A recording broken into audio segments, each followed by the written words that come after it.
And New Orleans now looking to run this out. 4 minutes to go. Kamara in the game. Off of Kansas City. This offense is way too dangerous. Well, they're starting now from the 44. The best. You can go bang at any moment. Couple guys start up after the play. 11-yard gain on the run, and we could have an ejection here because punches are being thrown. There comes another flag.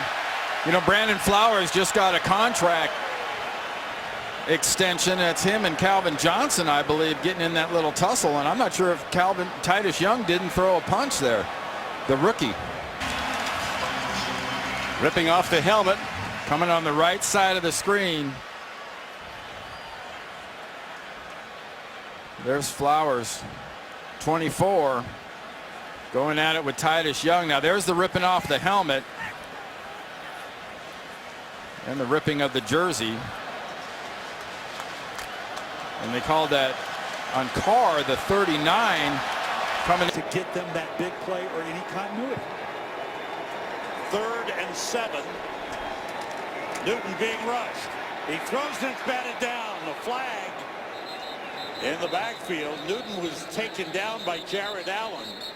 And after the whistle downfield, Steve Smith involved. He's always involved in Rhodes. See what happened in that matchup.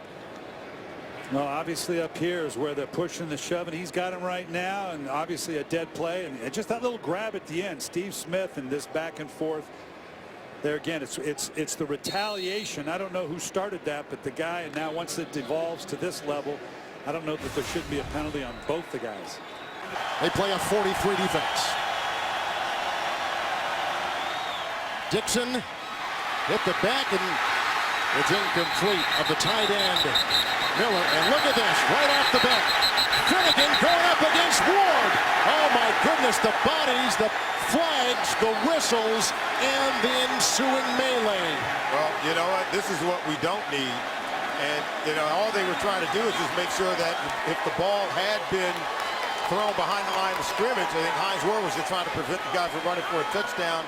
And then this is just that little bubble screen over to the right, trying to get it to Hines Ward. Hits a player in the helmet and hits the ground. And I think, look at that. Jason Babbitt gets it, but he slams the ball into the head of Hines Ward, who was just trying to make sure he wasn't returning Absolutely. it. It wasn't Ward. Cortland Finnegan jumped in there. What did Cortland Finnegan tell us?